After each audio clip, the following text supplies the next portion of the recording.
नमस्कार बच्चों, last class में हमने बेटा नया चैप्टर शुरू कर लिया था प्रकाश विद्युत प्रभाव एवं द्रव्य तरंगे। उसमें हमने एक प्रयोग भी कर लिया था, यह वाला प्रकाश विद्युत प्रभाव का जो प्रायोगिक व्याख्या थी वो हमने कर ली थी।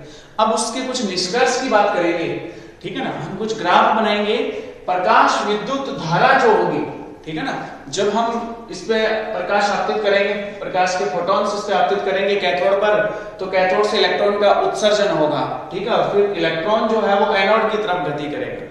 एक दहलीय आवृत्ति की बात करी हमने दहलीय आवृत्ति की बात करी थी, वह न्यूनतम आवृत्ति जिससे कम आवृत्ति का प्रकाश इस पर आपतित करेंगे कैथोड धातु पे, तो इलेक्ट्रॉन का उत्सर्जन नहीं होता है, इलेक्ट्रॉन का उत्सर्जन नहीं होता है। तो दहलीय आवृत्ति से अधिक आवृत्ति का प्रकाश आपतित करेंगे, इससे इलेक्ट्रॉन का उत्सर्जन भी होगा और इलेक्ट्रॉन कैथोड से एनोड की ओर गति करेगा, जिससे इसमें माइक्रो एम्पियर रेंज की प्रकाश विद्युत धारा प्रवाहित होती है, ठीक है।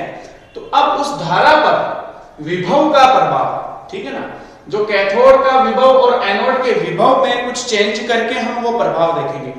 पहले केस में हम एनोड का विभव कैथोड के सापेक्ष शून्य रखेंगे, किसकी सहायता से?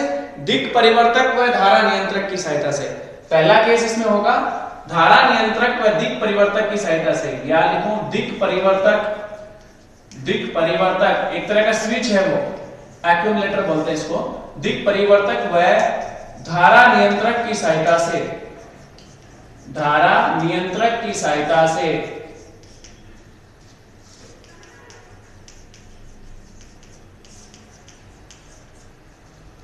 एनोड का विभव कैथोड के सापेक्ष शून्य रखते हैं। एनोड का विभव कैथोड के सापेक्ष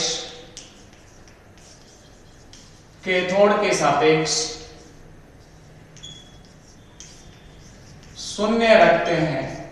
दिक् परिवर्तक व धारा नियंत्रक की सहायता से एनोड का विभव कैथोड के सापेक्ष शून्य रखते हैं। और जब विभवांतर शून्य होगा, दोनों का विभव समान होगा, शून्य होगा, तो उस स्थिति में यहां से जो इलेक्ट्रॉन उत्सर्जित होगा वो इस तरफ नहीं जाएगा, एनोड की तरफ नहीं जाएगी, तो प्रकाश विद्युत धारा शून्य होनी चाहिए, परंतु ऐसा नहीं होता है। होगा क्या इस स्थिति में? क्या होगा? तब कैथोड से एनोड की तरफ कोई इलेक्ट्रॉन गति नहीं करेगा, कैथोड से एनोड की तरफ कोई इलेक्ट्रॉन गति नहीं करेगा। इस स्थिति में यह होगा। परंतु होगा क्या कि हम तो प्रकाश इस पे कंटिन्यू आपतित कर रहे हैं, इलेक्ट्रॉन यहां से उत्सर्जित हो रहे हैं, दहलीय आवृत्ति से अधिक आवृत्ति का प्रकाश आपतित कर रहे हैं कैथोड धातु पे, तो यहां से इलेक्ट्रॉन तो उत्सर्जित हो रहे हैं, परंतु अगर एनोड का विभव कैथोड के सापेक्ष शून्य है तो उस स्थिति में इलेक्ट्रॉन उधर गति नहीं कर पा रहे। परंतु होगा क्या, ये इलेक्ट्रॉन यहां इकट्ठे होंगे, अंतराकाशी आवेश का निर्माण कर लेते हैं। इस स्थिति में इलेक्ट्रॉन कैथोड से एनोड की ओर गति नहीं कर पाएगा, परंतु इलेक्ट्रॉन यहां एकत्रित होकर अंतराकाशी आवेश का निर्माण करते हैं, और वो अंतराकाशी आवेश नेगेटिव प्रवृत्ति का होगा, ऋणात्मक प्रवृत्ति का होगा, तथा प्रतिकर्षण बल के कारण कुछ इलेक्ट्रॉन कैथोड से एनोड की ओर गति कर जाते हैं, जिससे हमें प्रकाश विद्युत धारा प्रवाहित होती है, या प्रकाश विद्युत धारा इसमें प्रवाहित होती है। तो आप लिखो आगे, एनोड का विभव कैथोड के सापेक्ष शून्य रखते हैं, तथा इस स्थिति में कैथोड से एक भी इलेक्ट्रॉन एनोड की ओर गति नहीं करते, परंतु लगातार इलेक्ट्रॉन उत्सर्जन के कारण कैथोड पर एक अंतराकाशी आवेश का निर्माण होता है, तथा ये ऋणात्मक प्रवृत्ति का होने के कारण इनमें प्रतिकर्षण बल लगेगा, तथा कुछ इलेक्ट्रॉन कैथोड से एनोड की ओर गति करते हैं, जिसके कारण इसमें प्रकाश विद्युत धारा प्रवाहित होती है। ठीक है, पहला केस तो ये था। ठीक, तो अब अपन ग्राफ देख लेते हैं साथ के साथ। थ्योरी में वैसे बोल के दिखा देता हूं और ग्राफ अपन बना लेते हैं। जो ग्राफ है वो किस किस के बीच है? वाई एक्सिस पे तो हम लेंगे प्रकाश विद्युत धारा, प्रकाश विद्युत धारा वाई एक्सिस पे लिए ऊपर की तरफ, और यहां पे शून्य विभव है। यहां का विभव क्या है? मूल बिंदु पे शून्य। इधर अपना धनात्मक विभव, पॉजिटिव विभव, एनोड का जो विभव है वो पॉजिटिव वाला केस, ये शून्य वाली स्थिति, और इस तरफ आपका नेगेटिव विभव, ऋणात्मक विभव। पहली स्थिति में हमें समझ में आया कि जब एनोड का कैथोड के सापेक्ष विभव शून्य रखा था, परंतु इलेक्ट्रॉन आपने बोला कि गति नहीं कर रहे थे, इलेक्ट्रॉन उत्सर्जन के कारण यहाँ अंतराकाशी आवेश का निर्माण हो गया। वो ऋणात्मक प्रवृत्ति का होने के कारण कुछ इलेक्ट्रॉन यहाँ से प्रतिकर्षित होकर एनोड की तरफ गति कर जाते हैं, जिसकी वजह से परिपथ में प्रकाश विद्युत धारा प्रवाहित होती है। इसका मतलब शून्य विभव पे धारा शून्य नहीं है, कुछ है। मान लो वो बिंदु यहाँ पे, यहां तक कुछ धारा थी। सेकंड स्थिति में आप क्या करते हैं, एनोड का विभव कैथोड के सापेक्ष दिक् परिवर्तक व धारा नियंत्रक की सहायता से धनात्मक रखते हैं। हम लिखेंगे दिक् परिवर्तक व धारा नियंत्रक की सहायता से एनोड का विभव कैथोड के सापेक्ष धनात्मक रखते हैं तथा उसके मान में वृद्धि करते हैं। एनोड के विभव में वृद्धि करते हैं तो पहले हमारे क्या होगा, इससे क्या होगा, प्रकाश विद्युत धारा के मान में पहले वृद्धि होगी और एक स्थिति ऐसी आएगी कि उसके बाद धारा जो है वो कांस्टेंट हो जाती है, जिसे बोलते हैं संतृप्त धारा। संतृप्त धारा एक स्थिति ऐसी आएगी कि उसके बाद धारा जो है वो कांस्टेंट हो जाती है, जिसे बोलते हैं हम संतृप्त धारा।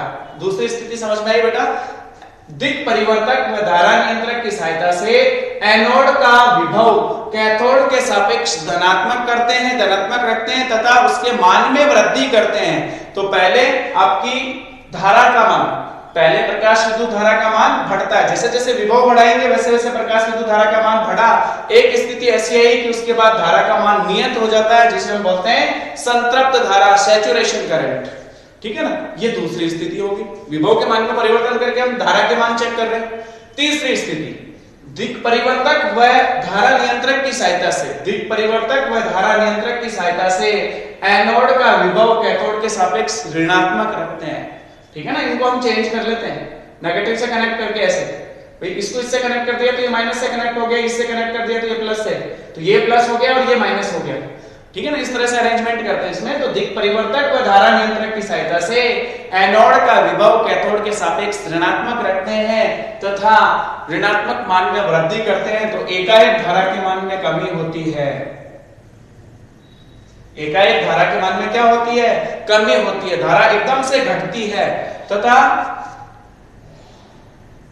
जब हमारी एक ऋणात्मक मान, जिसको मैं माइनस वी नॉट से निर्देशित करूंगा, एक ऋणात्मक मान माइनस वी नॉट पे विद्युत प्रकाश विद्युत धारा शून्य हो जाती है, एकदम से घटके शून्य हो जाती है, एकदम से घटके शून्य हो जाती है।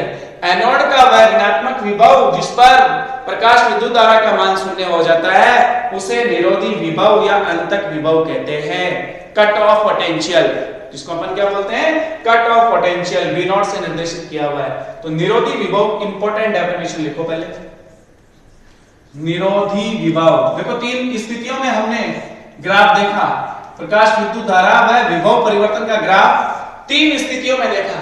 पहली स्थिति में जब एनोड का विभव कैथोड के सापेक्ष शून्य था, तब हमने प्रकाश विद्युत धारा की बात करी, वो ये थी। दूसरी स्थिति में जब एनोड का विभव कैथोड के सापेक्ष धनात्मक रख के एनोड के विभव में वृद्धि करी, तो पहले प्रकाश विद्युत धारा के मान में वृद्धि हुई, उसके बाद धारा का मान कांस्टेंट हो गया, नियत हो गया, जिसे हम बोलते हैं संतृप्त धारा। ठीक है। तीसरी स्थिति में हमने एनोड का विभव कैथोड के सापेक्ष ऋणात्मक रखा, नेगेटिव विभव की बात करी, और जैसे जैसे मान बढ़ाया ऋणात्मक विभव एकदम से घटा, मान घटा एकदम से, प्रकाश विद्युत धारा का मान एकदम से घटा। ठीक है ना, और विभव भी आपका जो है वो घटा, और एक स्थिति ऐसी आई कि विभव का मान शून्य हो गया, सॉरी प्रकाश विद्युत धारा का मान शून्य हो गया, तो वह एनोड का कैथोड के सापेक्ष वह ऋणात्मक विभव, जिसको अपन ने निरोधी विभव बोला, परिभाषा लिखो, एनोड का कैथोड के सापेक्ष, कैथोड के सापेक्ष वह ऋणात्मक विभव, वह ऋणात्मक विभव जिस पर प्रकाश विद्युत धारा का मान शून्य हो जाता है, प्रकाश विद्युत धारा का मान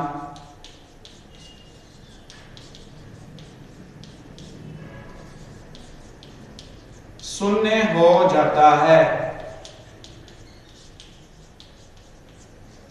एनोड का कैथोड के सापेक्ष वह नेगेटिव विभव जिस पर प्रकाश विद्युत धारा का मान शून्य हो जाता है, निरोधी विभव कहलाता है। इसको अपन क्या बोलते हैं? निरोधी विभव। निरोधी विभव कहलाता है। पहला प्रभाव हमने देख लिया। प्रकाश विद्युत धारा का विभव के साथ परिवर्तन जो है वो हमने चेक कर लिया बेटा, ऐसा कुछ मिला हमें।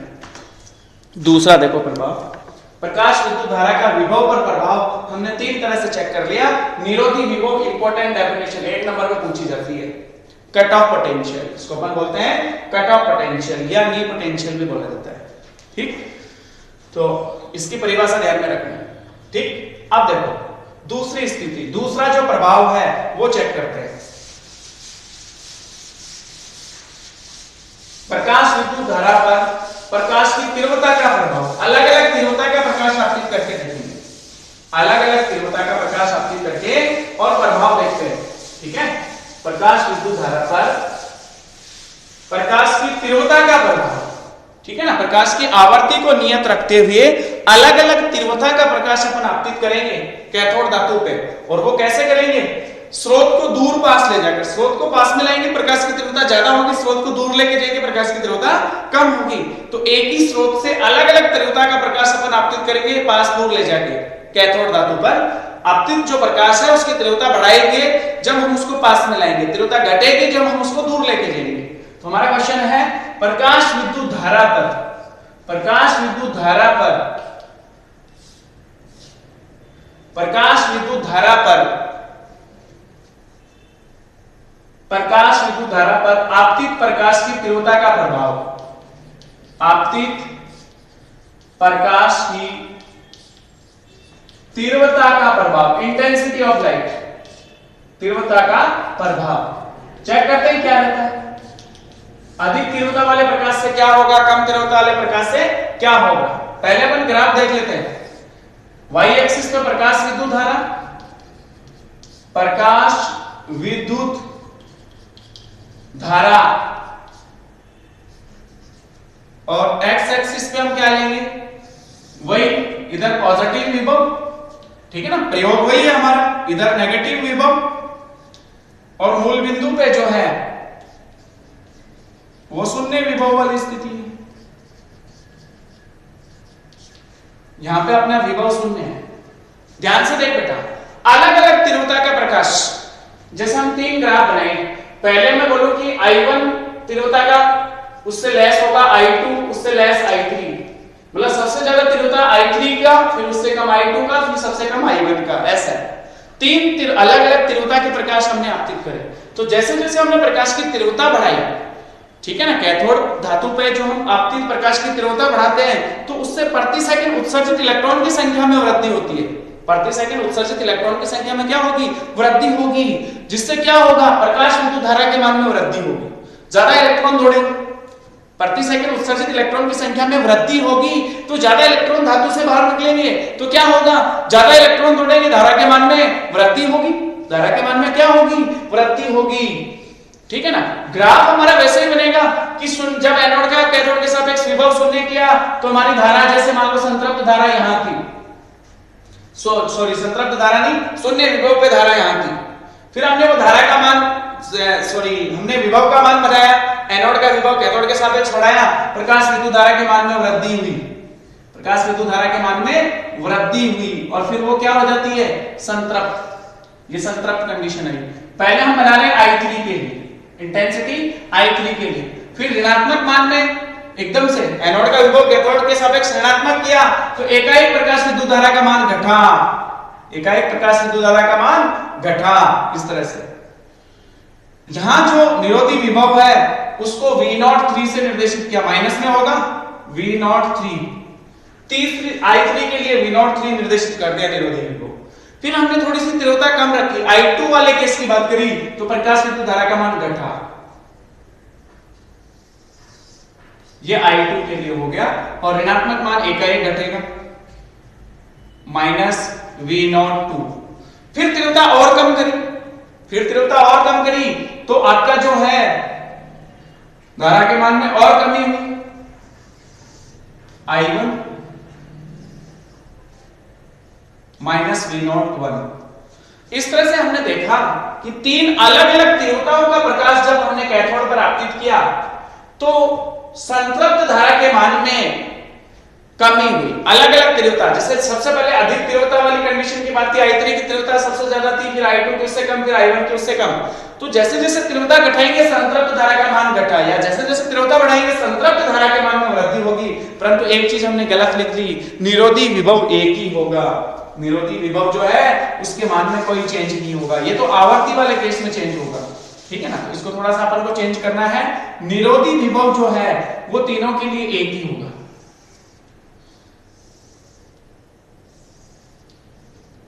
-V0। संतृप्त धारा के मान में वृद्धि होगी, निरोधी विभव में कोई चेंज नहीं होगा। अर्थात अलग अलग तीव्रता का प्रकाश आपतित करने पर निरोधी विभव का मान नियत होगा, जबकि संतृप्त धारा के मान में वृद्धि होगी, संतृप्त धारा के मान में चेंज होगा। तो अब इसमें देखो लैंग्वेज कैसे लिखनी है। जब आपतित प्रकाश की तीव्रता बढ़ाते हैं, जब आपतित प्रकाश की तीव्रता बढ़ाते हैं, आवर्ती को नियत रखते हुए आपतित प्रकाश की तीव्रता बढ़ाते हैं, तो संतृप्त धारा के मान में वृद्धि होती है, संतृप्त धारा के मान में वृद्धि होती है। परंतु निरोधी विभव नियत रहता है, परंतु निरोधी विभव नियत रहता है, उस पर उस पर तीव्रता के प्रभाव से कोई फर्क नहीं पड़ता है। अब अगर ऐसी बात है संतृप्त धारा के मान में वृद्धि होती है, तो एक और ग्राफ देखते हैं बेटा, ध्यान से देखो। एक्स एक्स पे ले लिया आपतित प्रकाश की तीव्रता, वाई एक्सिस पे प्रकाश विद्युत धारा या संतृप्त धारा, प्रकाश विद्युत धारा, प्रकाश विद्युत धारा, ये तो हमने ले लिया वाई एक्सिस पे, और एक्स एक्सिस पे हम बात कर रहे हैं किसकी, प्रकाश विद्युत धारा वाई एक्सिस पे, और एक्स एक्सिस पे हम आपतित प्रकाश की तीव्रता की बात करें, आपतित प्रकाश की तीव्रता,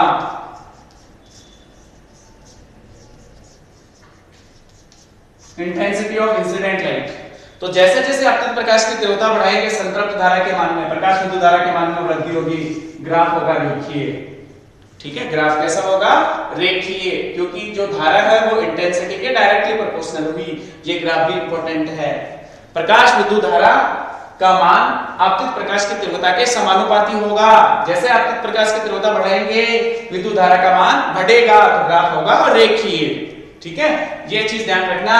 अर्थात आपतित प्रकाश की तीव्रता बढ़ाने से, अर्थात आपतित प्रकाश की तीव्रता बढ़ाने से प्रकाश विद्युत धारा के मान में वृद्धि होती है, जबकि निरोधी विभव नियत बना रहता है। इस चीज का ध्यान रखना आपको।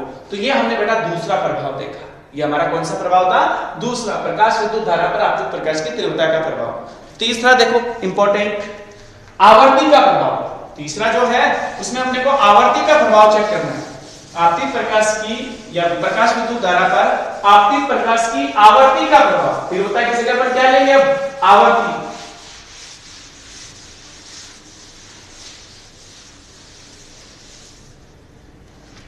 देखो ध्यान से, आपतित प्रकाश की आवर्ती का प्रभाव, अलग अलग आवर्ती के प्रकाश हम आपतित करें। और ध्यान से देख बेटा, आवर्ती कैसे चेंज करेंगे प्रकाश की, प्रकाश स्रोत बदल के, अलग अलग प्रकाश स्रोत बदल के, अलग अलग प्रकाश स्रोत लेके प्रकाश की आवर्ती चेंज करेंगे, ठीक है ना। फ्रीक्वेंसी ऑफ लाइट कैसे चेंज करी जाएगी, हम सोर्स चेंज कर देंगे, स्रोत बदल जाएंगे, पर इस स्थिति में प्रकाश की तीव्रता नियत रखेंगे। प्रकाश की तीव्रता को नियत रख के अलग अलग आवर्ती के प्रकाश जब हम कैथोड धातु पर आपतित करते हैं, तो हमें ये जो प्रभाव है, प्रकाश विद्युत धारा का जो प्रभाव है वो इस तरह से मिलेगा। प्रकाश विद्युत धारा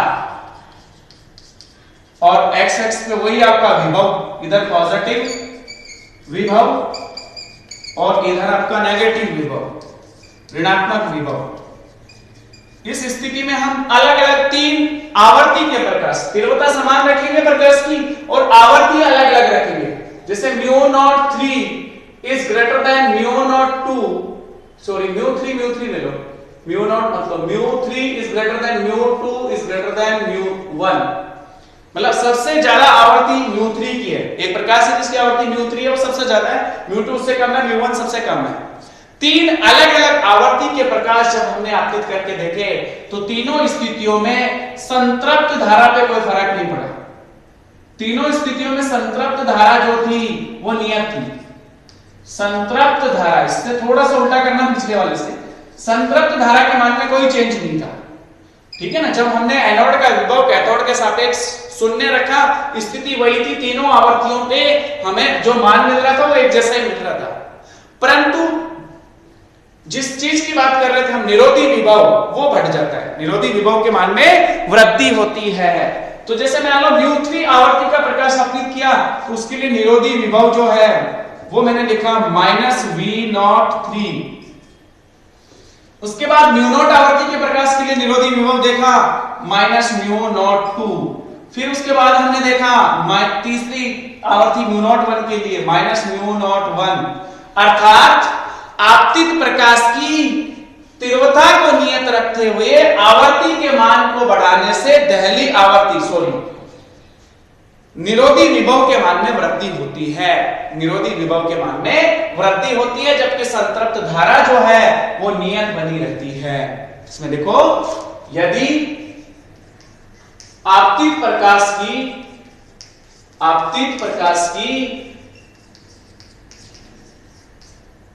तीव्रता को नियत रखते हुए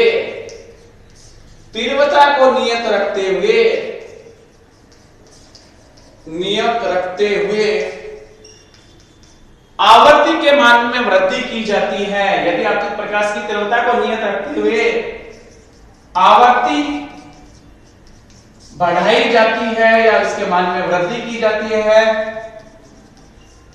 तो संतृप्त धारा नियत बनी रहती है। संतृप्त धारा नियत होती है, जबकि निरोधी विभव के मान में वृद्धि होती है। निरोधी विभव के मान में वृद्धि होती है। अर्थात निरोधी विभव का मान आपतित प्रकाश की तीव्रता पर निर्भर नहीं करता, परंतु आपतित प्रकाश की आवर्ती पर निर्भर करता है। अर्थात निरोधी विभव का मान आपतित प्रकाश की आवर्ती के समानुपाती होता है। निरोधी विभव को जैसे आपने V0 से निर्देशित किया, तो V0 समानुपाती न्यू। निरोधी विभव का मान आपतित प्रकाश की आवर्ती के समानुपाती होता है, आपतित प्रकाश की आवर्ती के समानुपाती होता है, तीव्रता पर निर्भर नहीं करता है। ठीक है, ये तीसरा प्रभाव देखा हमने। ये कौन सा प्रभाव था अपना? तीसरा प्रभाव। पहला प्रभाव था प्रकाश विद्युत धारा पर विभव में परिवर्तन का प्रभाव, दूसरा आपतित प्रकाश की तीव्रता का प्रभाव, तीसरा आपतित प्रकाश की आवर्ती का प्रभाव। अब मैं बात करूं अलग अलग धातुओं के लिए प्रकाश विद्युत धारा का ये प्रभाव देखेंगे। जैसे मैं दो धातुओं की बात करूं और दोनों अलग अलग है। ठीक है, एक एल्यूमिनियम है, एक मान लो गोल्ड है या कॉपर है या कुछ भी है, सिल्वर है, जो भी है। अगला जो प्रभाव है फोर्थ, उसमें अपन अलग अलग धातुओं के लिए प्रभाव देखेंगे। ठीक है ना, दो अलग अलग धातुओं के लिए प्रभाव। तो फोर्थ टॉपिक है इसमें अलग अलग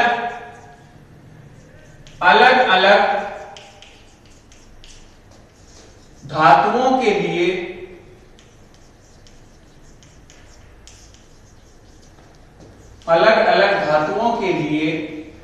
निरोधी विभव का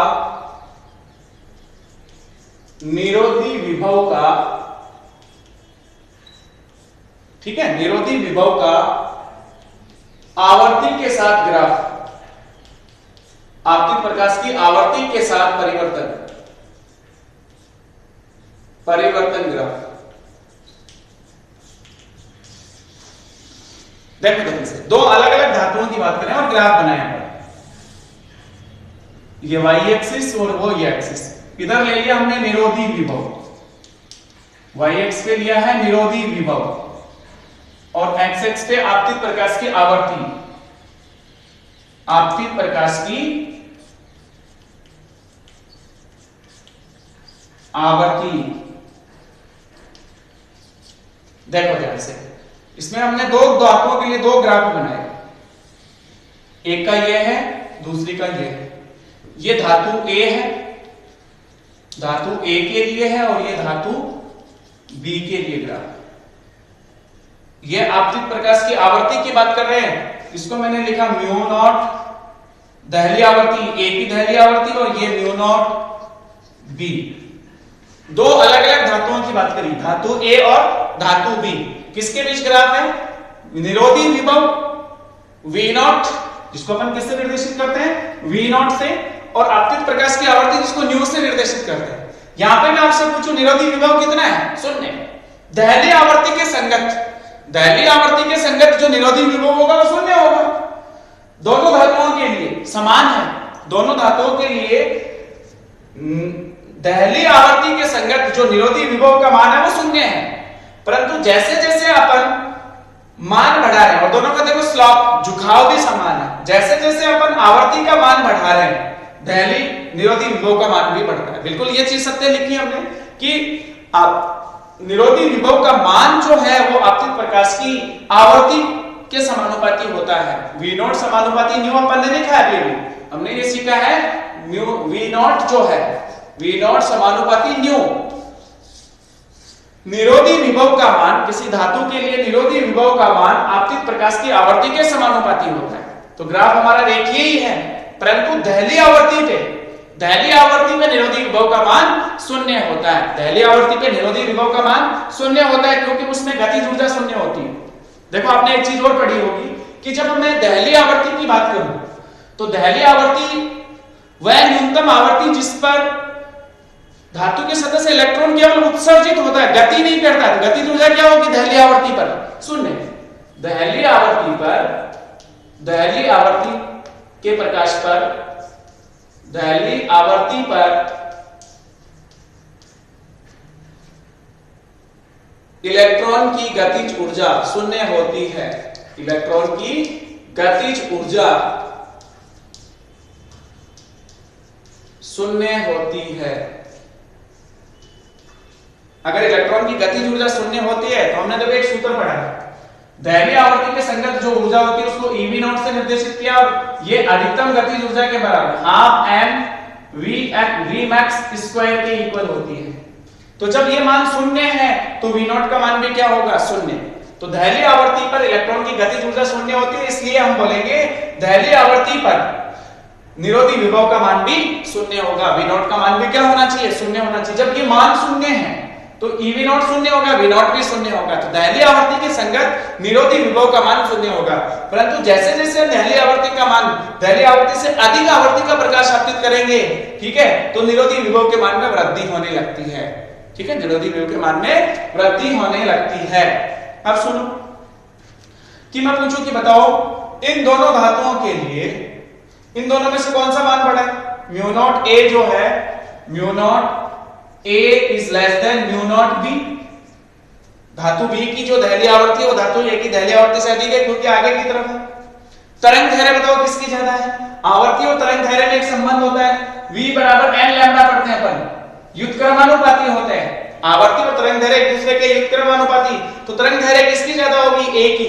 ये क्वेश्चन पूछा हुआ है एग्जाम में, lambda naught A is greater then lambda naught B, lambda naught B। तरंग धैर्य किसकी ज्यादा होगी? A की, और B की कम होगी। तो ये चीज भी हमें ध्यान रखनी है। तो इस तरह से हमने 4 प्रभाव देखे बेटा। प्रकाश विद्युत